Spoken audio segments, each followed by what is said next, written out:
कैसे हैं आप लोग। आज हम ऐसी टॉपिक के बारे में बात करने जा रहे हैं जो बहुत ही ज़्यादा इम्पोर्टेंट है। आप नीट की तैयारी कर रहे हो, आईआईटी की तैयारी कर रहे हो, या 9th की क्लास में पढ़ रहे हो, या फिर 11th की क्लास में पढ़ रहे हो, आपको बेसिक जो चीज़ें जानना है, जो 9th का कॉन्सेप्ट है, वो चीज़ आज मैं बताने जा रहा हूँ। आप नीट की तैयारी करते हैं, आपका क्वेश्चन नहीं लगता है, आप शिकायत करते हैं मेरी पूरी टॉपिक पढ़ी हुई है फिर भी क्वेश्चन मैं नहीं लगा पाता हूँ। इसका रीज़न क्या है कि आपका बेसिक मजबूत नहीं है। आप 9th को अच्छे से पढ़े हुए हैं, आप हर एक क्वेश्चन बिना किसी बहुत ज़्यादा टाइम दिए हुए आप अच्छे से लगा सकते हैं। आइए चीज़ों को समझते हैं, कैसे उस चीज़ को क्वेश्चन पर अप्लाई करना है वो चीज़ भी सीखते हैं। ध्यान से चीज़ों को पहले समझिए कि मोशन जो चैप्टर में बताने जा रहा हूँ वो कितना इम्पोर्टेंट है, कैसे उस चीज़ को अप्लाई करना है और कैसे उस चीज़ को अपनी डेली लाइफ में उसको समझना है। ये चीज़ अगर जो आप समझ गए तो आपके लिए मोशन चैप्टर बहुत ही आसान हो जाएगा। शुरू करें। Okay, motion. देखिए, इस दुनिया में जो भी चीज़ें हम देखते हैं, जितनी भी चीज़ें इस दुनिया में अवेलेबल हैं, वो सारी की सारी दो स्टेट में हो सकती हैं। या तो वो रुकी हुई हों या तो फिर वो चल रही हों। रुकी हुई हैं तो उसको हम बोलते हैं स्टडी स्टेट, और अगर वो चल रही हैं तो उसको हम बोलते हैं मोशन। अगर टाइम के साथ साथ कोई भी ऑब्जेक्ट, कोई भी वस्तु अपनी पोजीशन, अभी इसकी पोजीशन यहाँ पे, टाइम के साथ साथ अपनी पोजीशन चेंज करता है तो वो उसको हम कहते हैं कि यह मोशन में है। कोई भी चीज़ टाइम के साथ साथ अपनी पोजीशन को बदलता है तो इसको हम क्या कहते हैं कि यह मोशन में है। देखिए, मोशन कहने का दो नज़रिया हो सकता है। एक तो एग्जाम्पल के साथ देखते हैं इसको। कैसे? आप बस के अंदर बैठे हुए हैं, बस बहुत तेज़ी से दौड़ रही है, लेकिन आपके बगल में एक चाचा बैठे हुए हैं, आप उनको देखेंगे, क्या वो चाचा दौड़ रहे हैं या रुके हुए हैं? आपके नज़रिए से, आपके आंखों से देखा जाए तो चाचा क्या है? बैठे हुए हैं। लेकिन रोड पर ही बगल में एक खड़ा हुआ शख्स आपको अपने आपको क्या बोलेगा कि ये बंदा चल रहा है या नहीं? बोलो।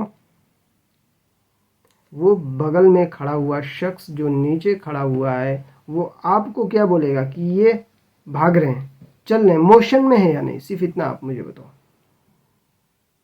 वो बोलेगा मोशन में है। क्यों? इसलिए कि जब उसके पास से आप गुजरे तो आप उससे बहुत नज़दीक थे। धीरे धीरे टाइम के हिसाब से आप और आपकी पोजीशन चेंज होती गई। वो तो खड़ा का खड़ा हुआ है, लेकिन आपकी पोजीशन चेंज होती गई टाइम के हिसाब से। टाइम के हिसाब से आपकी पोजीशन चेंज होती गई। हमने डिफिनेशन क्या बताया कि टाइम के हिसाब से किसी भी चीज़ की पोजीशन चेंज हो जाए तो उसको हम मोशन कहते हैं। आपके चचा जो बगल में बैठे थे, क्या टाइम के हिसाब से आप देख रहे हैं ना, आपकी नज़रों से देखा जाएगा, क्या टाइम के हिसाब से उनकी पोजीशन बदल रही थी? क्या धीरे धीरे वो दूसरी चेयर पे, दूसरी से तीसरी चेयर पे जा रहे थे? आपके और उनके दरमियान, आपके उनके बिटवीन में अगर 1 फुट की दूरी थी, 1 फीट की दूरी थी, तो अभी भी चाहे आप 100 किलोमीटर चले जाएं, 1 ही फीट की दूरी है। लेकिन आपको या चचा को वो खड़ा हुआ शख्स आपको क्या बोलेगा कि ये मोशन में। क्यों? इसलिए कि टाइम के हिसाब से पोजीशन चेंज होती गई। डेफिनेशन समझ में आया? एग्जाम्पल से मैंने समझाया, ठीक है? चलिए ठीक है। आप बस के अंदर बैठे हुए हैं, आप बस के अंदर बैठे हुए हैं, एक ट्री है, एक पेड़ है जिस पे आप नज़र रखें। आप ये बताइए कि आपकी नज़रों से आपकी नज़रों से वो पेड़ चल रहा है या नहीं चल रहा है। Fast fast fast.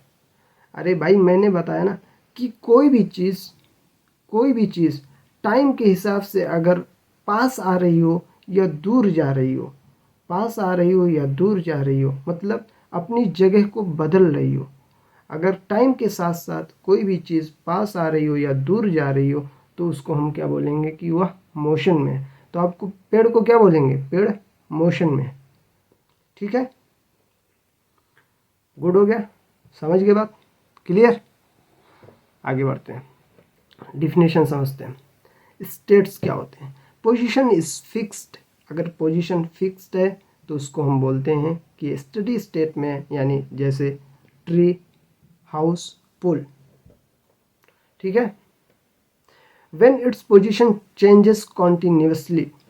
अगर पोजीशन, अगर कोई भी ऑब्जेक्ट रेगुलर कंटिन्यूस चेंज हो रहा with respect to a stationary object. किसके रिस्पेक्ट में, जो रुका हुआ ऑब्जेक्ट है, जो रुका हुआ ऑब्जेक्ट है उसके रिस्पेक्ट में कोई भी चीज़ अगर अपनी जगह से मूव कर रही है, अपने पोजीशन से मूव कर रही है, तो उसको हम बोलते हैं कि वह मोशन में है। ठीक है। दूसरी डिफिनेशन यहाँ पे लिखी गई है, आप देखिए इसको। Phenomena in which an object changes its position with respect to time. या तो रेफरेंस पॉइंट से कोई भी चीज़ मूव कर रही हो तो उसको हम मोशन बोलते हैं, या तो फिर रिस्पेक्ट टाइम के साथ साथ कोई भी चीज़ मूव कर रही हो तो उसको हम, दोनों एग्जांपल में समझा चुका। ठीक है। जैसे flying birds, swimming fishes, running boys, कोई भी चीज़, जो चीज़ टाइम के साथ साथ पोजीशन चेंज करे, चाहे करीब आए या दूर जाए, उसको हम बोलते हैं क्या, मोशन में। आगे बढ़ें, डिफिनेशन समझ गए सब लोग, आगे बढ़ते हैं। आपके सिलेबस में एक चीज़ है जिसको हम फिज़िकल क्वांटिटी कहते हैं। ये चीज़ बहुत समझना बहुत ज़रूरी है। फिज़िकल क्वांटिटी, इस चीज़ में ना NEET, IIT, 11th 12th 9th 10th सारे के सारे बच्चे फंसते हैं। इसको समझना, ध्यान से सुनना बहुत ही ज़रूरी है। फंस जाएंगे, पक्का बता रहे हैं, फंस जाएंगे। नीट में तो इसी चीज़ का खेला करते हैं लोग। एग्जामिनर नीट और आईआईटी में इसी चीज़ का खेला करके 2-3 क्वेश्चन आपके सपाट कर देता है। आप भी ध्यान से सुने, सारे बच्चे ध्यान से सुने। फिज़िकल क्वांटिटी क्या होती है। फिज़िकल क्वांटिटी जिसको हम नाप सकें, जिसको हम तौल सकें, जिसको हम कोई मेज़रमेंट कर सकें, कोई भी मेज़रमेंट, उसको हम फिज़िकल क्वांटिटी बोलते हैं। जैसे लंबाई क्या है, एक फिज़िकल क्वांटिटी, उसको हम नाप सकते हैं। उसको, जैसे पेन है, इसकी हम लंबाई बता सकते हैं कि ये 15 सेंटीमीटर की है, 20 सेंटीमीटर की है। जस्ट टेम्परेचर, अभी टेम्परेचर 37, 38, 40, जो भी टेम्परेचर, उसको हम बोल सकते हैं कि हाँ ये कितना टेम्परेचर है। तो ये जो मैंने बोला टेम्परेचर, मैंने बोला लंबाई, ये क्या है, फिज़िकल क्वांटिटी है। ठीक है। मैंने बोला दूरी, किलोमीटर, मैंने बोला प्रेशर, क्या है, फिज़िकल क्वांटिटी। फिज़िकल क्वांटिटी को बताने के लिए कुछ काउंटिंग्स का यूज़ करते हैं। उस काउंटिंग को हम मैग्नीट्यूड बोलते हैं। 1, 2, 5, 10, 12, 15, 20, 100, 1000, ये सब क्या है, मैग्नीट्यूड। जो भी फिज़िकल क्वांटिटी से जस्ट पहले किसी फिज़िकल क्वांटिटी को डिफाइन करने के लिए कि कितना, 5, 10, 15, 20, 100, 50, कितना, उसी चीज़ को हम मैग्नीट्यूड कहते हैं। जैसे हमने बोल दिया फिज़िकल क्वांटिटी क्या है, जिसको हम मेज़र कर सकें, जैसे लंबाई। लेकिन लंबाई को जिस चीज़ से हम मेज़र करते हैं उसको क्या कहते हैं, यूनिट। एक तो फिज़िकल क्वांटिटी, दूसरी यूनिट। हमने क्या बोला, फिज़िकल क्वांटिटी क्या होती है, लंबाई, चौड़ाई, और कितना प्रेशर है, कितना फोर्स है, फोर्स प्रेशर, टेम्परेचर, ये सारा क्या है, ये फिजिकल क्वांटिटी। लेकिन टेम्परेचर को नापने के लिए कई सारी यूनिट होती है, जैसे टेम्परेचर को डिग्री सेंटीग्रेड में, फ़ारेनहाइट में, लंबाई को नापने के लिए metre, centimetre, kilometre, yard, feet, ये सब क्या है, ये सब यूनिट है। जिस चीज़ से मेज़र किया जाए उस चीज़ को हम क्या कहते हैं, यूनिट कहते हैं। जैसे इस पेन को मेज़र किया जा सकता है, इस पेन का क्या मेज़र किया जा सकता है, लेंथ, ठीक है। लेंथ क्या हो गई, फिजिकल क्वांटिटी। लेकिन इस पेन की लेंथ को मेज़र करने के लिए हमें क्या चाहिए, मीटर चाहिए या सेंटीमीटर चाहिए, ठीक है। सेंटीमीटर से इस पेन को हम मेज़र करेंगे, वो सेंटीमीटर क्या हो गया, ये यूनिट हो गया। जैसे हमने लिख दिया मेरी पेन 10 सेंटीमीटर की है, ये सेंटीमीटर क्या है, यूनिट। और यूनिट क्या है, यूनिट फिजिकल क्वांटिटी को मेज़र करने का एक तरीका है। ये फिजिकल क्वांटिटी को जिससे हम मेज़र कर सकें, फिजिकल क्वांटिटी को जिससे हम मेज़र कर सकें, उसी को हम यूनिट कहते हैं। जैसे फोर्स, मैंने बोल दिया फोर्स 10 न्यूटन अप्लाई करना मेरे हाथ पे, ठीक है। ये 10 क्या है, ये न्यूटन क्या है, न्यूटन क्या है, ये यूनिट है। लेकिन ये यूनिट क्या बताता है कि हम किसी फिजिकल क्वांटिटी को मेज़र कर रहे हैं। यानी कोई भी चीज़ अगर यूनिट है, यानी वो फिजिकल क्वांटिटी को ही बता रही कि वो फिजिकल क्वांटिटी को मेज़र किया जा रहा है उस चीज़ से। जैसे टेम्परेचर, अभी का टेम्परेचर हम फ़ारेनहाइट में भी बताते हैं, डिग्री सेंटीग्रेड में भी बताते हैं। तो ये डिग्री सेंटीग्रेड या फ़ारेनहाइट ये क्या है, यूनिट है। लेकिन टेम्परेचर क्या है, जैसे डिग्री सेंटीग्रेड और फ़ारेनहाइट से क्या चीज़ हम मेज़र कर सकते हैं, टेम्परेचर। तो टेम्परेचर क्या हो गया, टेम्परेचर क्या हो गया, ये फिजिकल क्वांटिटी। लेकिन डिग्री सेंटीग्रेड जिस चीज़ से हम मेज़र करते हैं उसको हम यूनिट बोलते हैं। हमने 3 चीज़ बताई, फिजिकल क्वांटिटी, यूनिट एंड बोलो magnitude. Physical quantity, unit and magnitude, 3 चीज़ें बताई। फिजिकल क्वांटिटी जिसको मेज़र किया जाए, मेज़र जैसे मास, टाइम, फोर्स, प्रेशर, लेंथ, ये सारी क्या होगी, फिजिकल क्वांटिटी जिसको मेज़र किया जाए। जिस चीज़ से मेज़र किया जाए उसको यूनिट कहते हैं। और मेज़र करने के बाद जो काउंटिंग आती है कि कितना ग्राम, कितना टाइम, कितना प्रेशर, कितना न्यूटन, कितना, कोई भी चीज़, किसी भी चीज़ के आगे जो काउंटिंग लगी हुई तो उसको हम क्या कहते हैं, magnitude. Physical quantity, unit and magnitude, तीनों में अंतर आपको समझ में आ गया। फिजिकल क्वांटिटी को 2 पार्ट में समझा गया, scalar quantity and vector quantity. ध्यान से इस पॉइंट को बहुत अच्छे से सुनना। स्केलर क्वांटिटी, जैसे मैंने ये पेन लिया, पेन को मैंने बोला इसकी लंबाई क्या है, फिजिकल क्वांटिटी। किससे नापेंगे, सेंटीमीटर, मीटर। ये क्या, सेंटीमीटर, मीटर क्या हुआ, यूनिट हुआ। और इसके साथ हम मैग्नीट्यूड बोलेंगे, जैसे हमने बोल दिया 20 सेंटीमीटर। समझ में आया, ये लंबाई मैं इसको बता रहा हूँ। क्या फिजिकल क्वांटिटी बताने के लिए हमें इसके अलावा और किसी चीज़ की ज़रूरत है, मैंने बोला ये पेन 20 सेंटीमीटर लंबी है, इसके अलावा किसी चीज़ की ज़रूरत है नहीं है ना। तो ये स्केलर क्वांटिटी हो गई। मैंने बोला मुझे यहाँ से स्कूल जाने में 10 मिनट लगते हैं, क्या और किसी चीज़ की ज़रूरत है, 10, देखो यहाँ पे 10 मिनट। हमने मैग्नीट्यूड बोल दिया, हमने यूनिट बोल दिया। यूनिट क्या है, फिजिकल क्वांटिटी, ठीक है। हमने फिजिकल क्वांटिटी बोल दिया, हमने मैग्नीट्यूड बोल दिया। इसके अलावा और किसी चीज़ की ज़रूरत है, टाइम को बताने के लिए और किसी चीज़ की ज़रूरत है नहीं है ना। हमें 10 मिनट यहाँ से स्कूल पहुँचने में लगता है। इस पेन का वेट 0.5 किलोग्राम है, और किसी चीज़ की ज़रूरत है 0.5 किलोग्राम। किलोग्राम ये यूनिट हो गई, जो कि फिजिकल क्वांटिटी और 0.5 मैग्नीट्यूड, यानी मैग्नीट्यूड और फिजिकल क्वांटिटी से जो चीज़ मुकम्मल हो जाए, जो चीज़ कंप्लीट हो जाए, उसको हम कहते हैं स्केलर क्वांटिटी। ठीक, जो चीज़ें फिजिकल क्वांटिटी और मैग्नीट्यूड से कंप्लीट ना हो उसको हम कहते हैं क्या, स्केलर। नहीं नहीं नहीं, वेक्टर। हाँ हाँ हाँ, वेक्टर क्वांटिटी, समझा।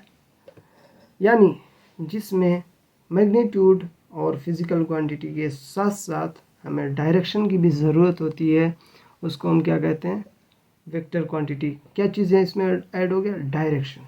ये देखो, depend magnitude as well as direction, इसमें डायरेक्शन की भी ज़रूरत होगी।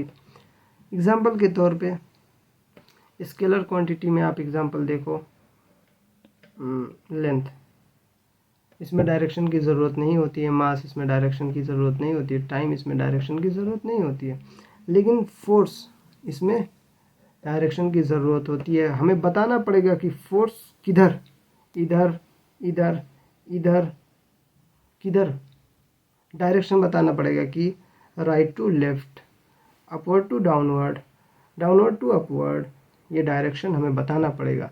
और जब डायरेक्शन की ज़रूरत पड़ जाए तो उसको हम कहते हैं वेक्टर क्वांटिटी। समझा। तीन चीज़ें मैंने बताई, physical quantity, unit and magnitude. समझाया। चौथी चीज़ जो बताई वो था डायरेक्शन। डायरेक्शन वेक्टर क्वांटिटी में आता है एंड बिना डायरेक्शन के हम स्केलर क्वांटिटी बोलते हैं। ये जो यूनिट मैंने बताया, जैसे वज़न, आपकी भी एरिया में बहुत बहुत अलग अलग तरीके से लोग वज़न करते हैं। जैसे कहीं ग्राम में, कहीं किलोग्राम में, कहीं टन में, कहीं पाउंड में, कहीं पे बटखरा से, कहीं पे ईंटा से। लेकिन अगर जो आज यहाँ पे ईंटा 1 किलो का हो सकता है, बिहार का ईंटा 2 किलो का हो सकता है, एमपी का ईंटा 3 किलो का हो सकता है। मतलब ये चीज़ें चेंज हो सकती हैं। इसलिए एक कमेटी बिठाई गई, उस कमेटी में ये डिसाइड किया गया कि कोई एक इंटरनेशनल यूनिट होनी चाहिए जिससे हम किलोग्राम बोल दिए, कोई चीज़ बोल दिए तो पूरी दुनिया में एक जैसी हो। ठीक है, वो जो यूनिट बनाई गई उसको हम इंटरनेशनल सिस्टम ऑफ यूनिट्स बोलते हैं, एसआई। क्या बोलते हैं, SI, international system of unit. उसमें एमकेएस सिस्टम और सीजीएस सिस्टम आता है।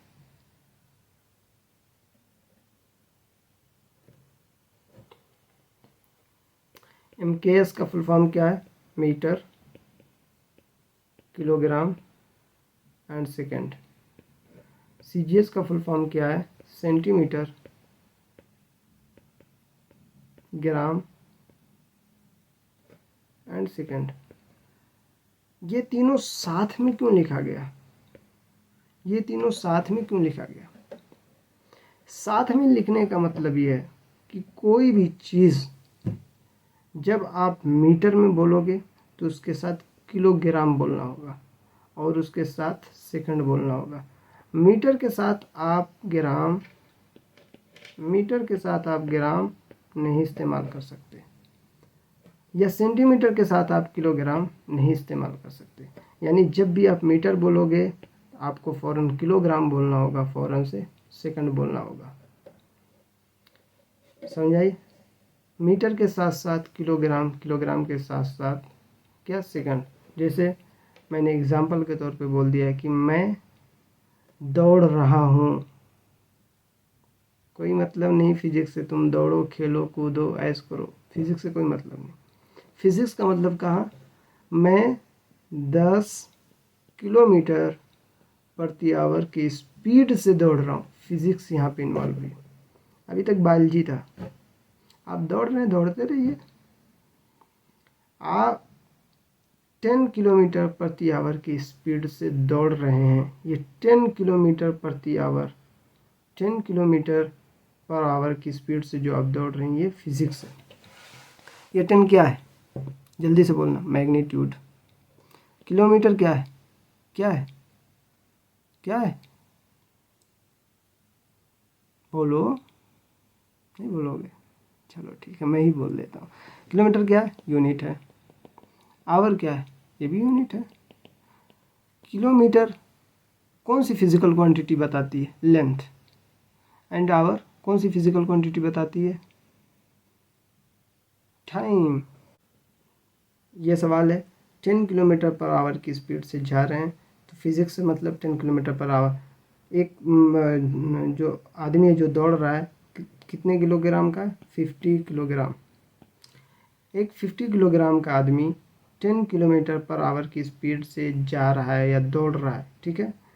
तो अब देखना, किलोग्राम है, किलोमीटर है एंड आवर है। कहीं पे ये तीनों चीज़ें साथ में मैच कर रही हैं? ये MKS CGS जो मैंने लिखा इसमें मैच कर रही हैं? नहीं कर रही हैं। नहीं कर रही, इसका मतलब क्या है कि हमें इसको मैच कराना है। देखो पहले क्या लिखा? मीटर, यहाँ पे किलोमीटर है, पहले किलोमीटर को हमें मीटर में चेंज करना होगा। दूसरा क्या लिखा है? किलोग्राम, तो किलोग्राम ये आदमी का वजन है, ये तो सही है। तीसरा क्या है? तीसरा सेकंड है। सेकंड यहाँ कहीं भी दिया हुआ? कहीं पे नहीं है ना, तो इसको यहाँ पे आवर में दिया है, इस आवर को हम सेकंड में चेंज करेंगे, तब जाके यहाँ पर हम इंटरनेशनल सिस्टम ऑफ यूनिट से काम कर पाएंगे, फिजिक्स के फार्मूले को अच्छे से अप्लाई कर पाएंगे। ठीक है, ये चीज़ अपने दिमाग में बिठा लीजिए। यह तो कोई भी चीज़ इस दुनिया में तो MKS से होगी या तो फिर CGS से होगी।